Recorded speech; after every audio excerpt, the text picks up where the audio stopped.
We're in Hebrews chapter 11, verse 1. I've got a lot to read today. Y'all Reggie?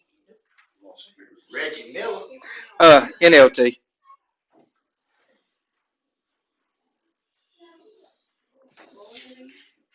Hebrews 11, 1.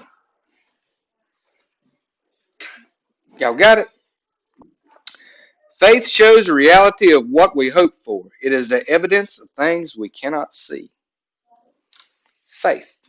That's what we're talking about today. Actually, we're talking about the willful ignorance of faith. This got started with a conversation to a gentleman at work. He asked me one simple question. He said, "Can you be a Christian without faith?"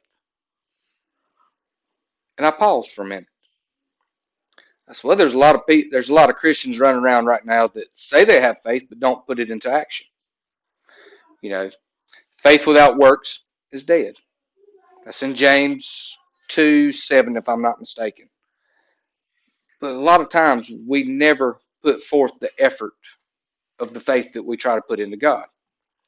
You know, that's like Terry. You go on drag race today, right? Yes, sir. If you just dropped the motor in that car, would you go down the track? Yeah. Are you sure? Yeah. You didn't hook up nothing. Yeah. I have faith it'll go. You have faith it'll go. But if you don't ever put the key in the ignition and twist it and let it crank, you're going nowhere, right? Fast. You know, if we put our faith in God, but we never do anything to assist it, where are we going? Nowhere.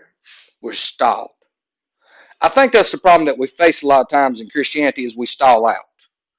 We come into it, ball of fire, wide open, running wide open, and all of a sudden, we run out of gas because we never refueled our tank. We never went back to the Word. We never went back to God. We never went back to anything. We went back to our old self. See, that's a lot of times standing in this pulpit, we run into a wall. That wall could be ourselves. It could be that we won't let go of our past. It could be anything. But I believe what it is we forget to put legs on our prayers. We forget to put forth an action. I entrust that God will do everything that I ask Him to do, but He asked me to do something in return. You know, God, give me a house. Good work. God, I want this. Good work. God, I want a huge church. Work on it. See, a lot of times we say we put faith in God, but we don't. We put faith in humanity. We put faith in our friends. We put faith in a candy bar that it's going to bring satisfaction when really it don't. It makes my pants tight. But they are so good when we're eating. Faith is what we build upon. That's our start. Anybody that has ever walked on the other side of Christianity understands that without faith, we're going nowhere. Everybody has walked into darkness. That faith brought you to light.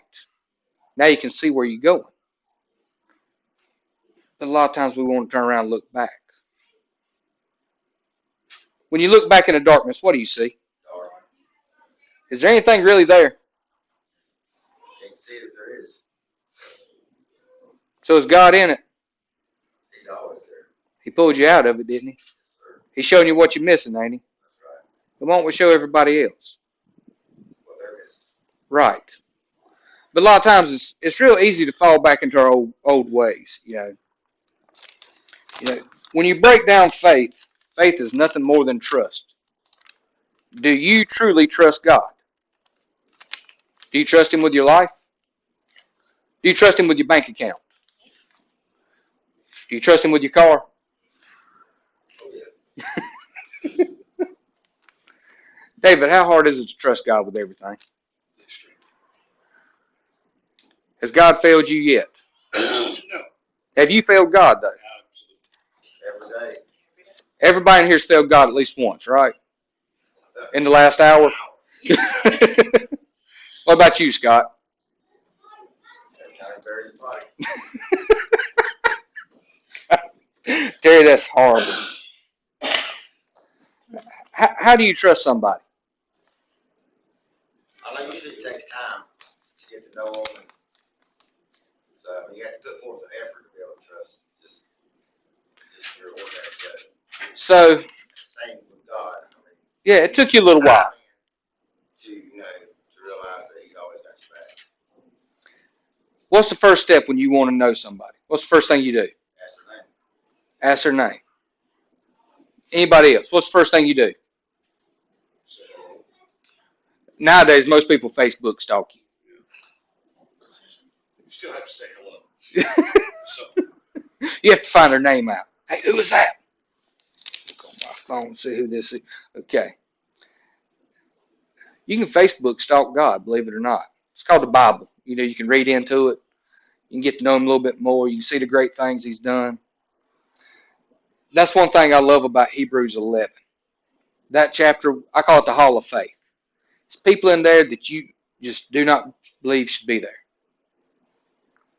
You got Abraham, you've got Samson, you've got Ruth. There's so many people in the Hall of Faith.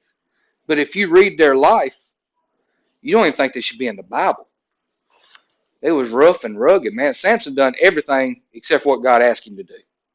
He went completely against the grain. And he wound up in the Hall of Faith because at the end of his life, he truly trusted God to let him finish what he started. And I think that's the problem. A lot of times we look back and we go, why didn't I do that for God? Why didn't I talk to that person?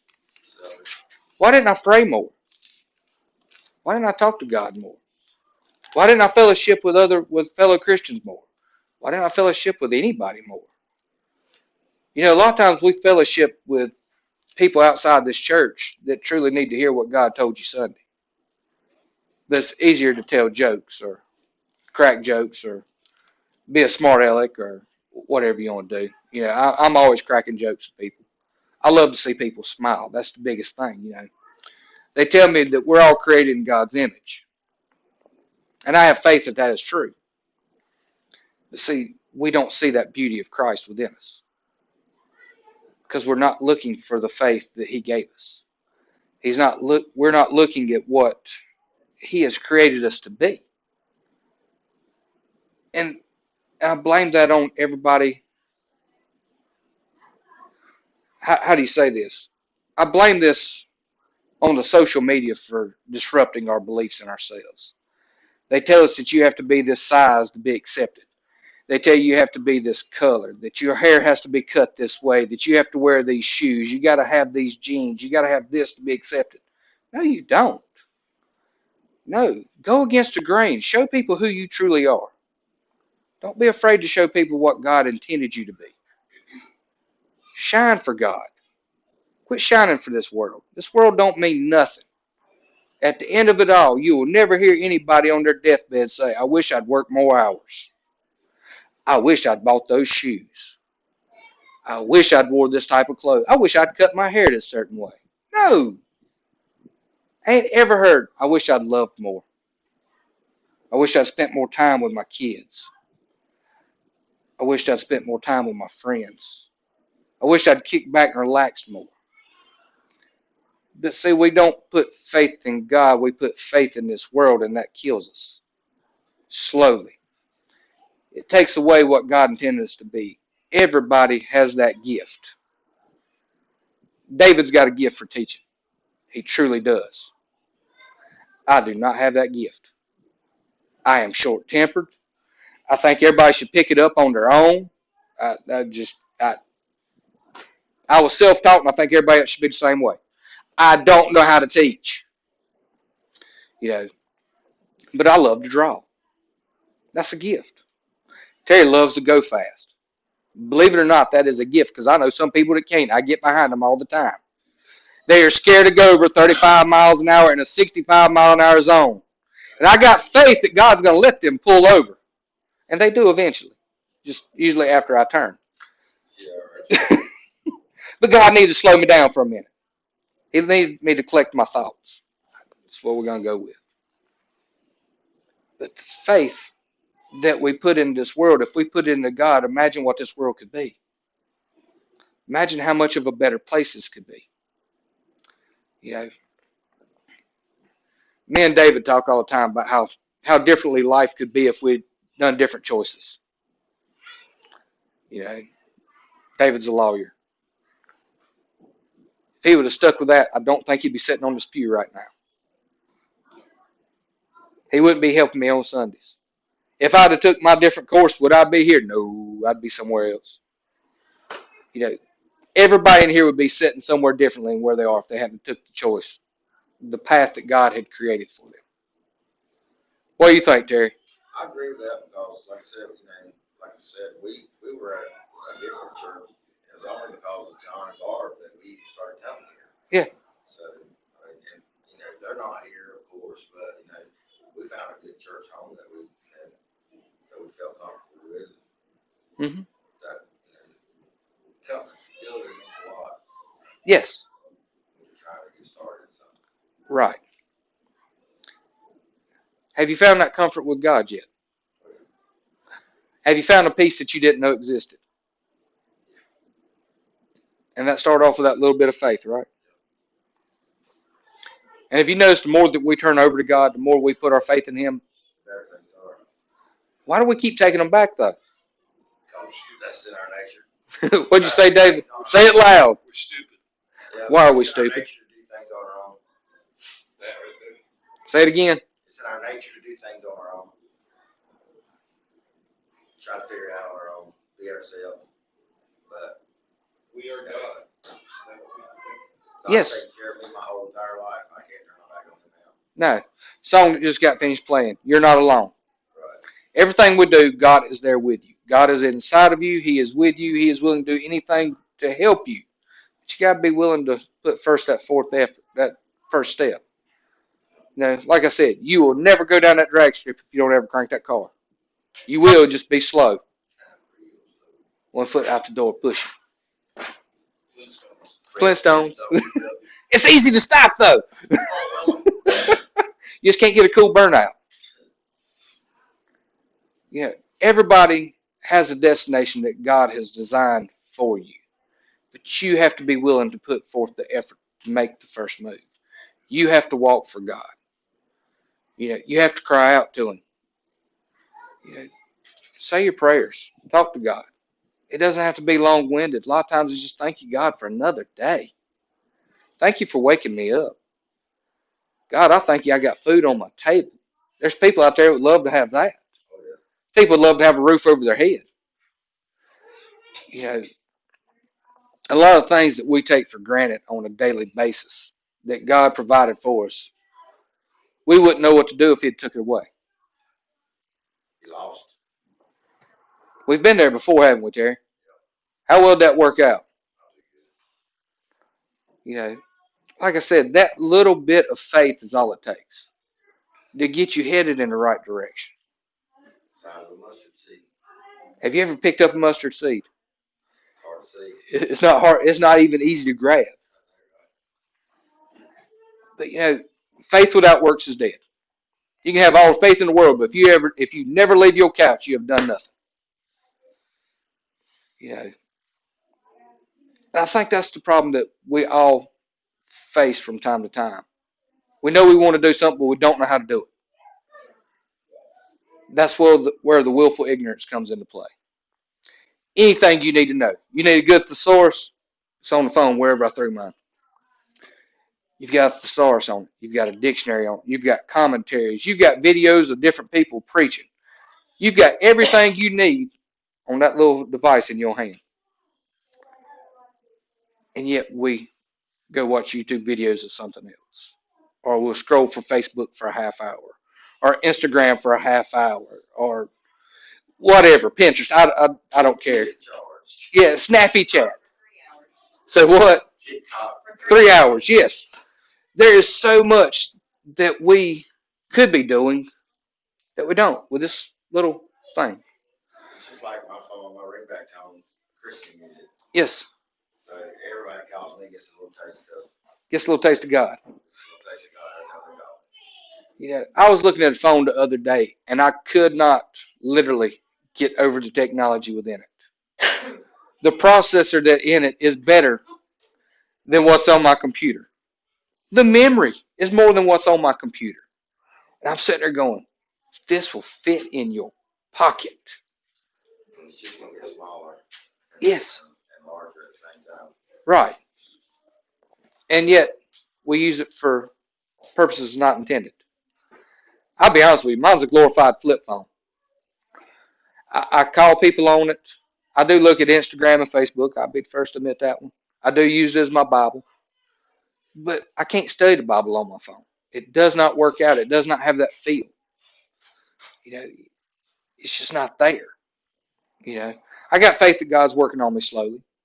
He hits me in the head a lot, tells me I'm messing up. You know, I understand I need to correct. I have to stop and back up and repunt and rethink on things. Autocorrect, yes. It doesn't always work. It puts the wrong words into place. Ask David. He didn't know about his wits. The weights. Yeah, his weights. But at the end of the day, faith is all I really have. My faith in God that He's going to get me through everything that I encounter. That's what I have at the end of the day. And I am so grateful for that. Because I honestly don't know what I'd do without that faith. I don't know what I'd do without God. I really don't. I don't know where I'd be. We wouldn't be here. No, we wouldn't be here. That's right. But I am so thankful that one little person walked into my life those years ago and said, "Hey, homie, you want to go to church?" What are you talking about? We're going to meet at the park. It ain't even a church. I can do that. So that's what it was. That's how God got you started. Yes. Because He realized that He knows each one of us and our qualms and our differences, and He knows how to help and use how to for us or against us. So and He knew that you didn't want to be confined into a space, but No. a park would be nice. Yes. Out in the sun, chilling. And it worked out. It worked out. But I love that. How He throws that little curveball to get you where you need to be. And God doesn't have a problem elbow dropping you either. He will kick you in your rear end and get you heading in the right direction from time to time. Or smack you in the back of the head. We weren't even looking for a church. We started back in church. But a friend of mine was the preacher of that church that we went to. And we had asked him to marry us. Mm-hmm. And he's like, yeah, I'll marry you. But you have to come to my church at least twice. So we started going to his church. We went 3 or 4 times. And that's when we took John and Barb over there. And then that's when they brought us over here. Cool. So it's all in a plan. Yes. Follow it. That's right. Or be led. You have to be able to be led. Be led. I like that. Be led. Think about that this week. Where does your faith truly lie? Don't be ignorant about it. Study it. Find it. Put forth the effort into it. Use it. Use God. He does not mind it. He loves it. Like I said, and He doesn't mind throwing a curveball at you. He doesn't mind hitting you in the back of the head to tell you to go in the right direction. He needs us to be needy. Right. But check your faith this week. That's what I want you to do. I want you to check your faith this week. You can hit that now, Scott.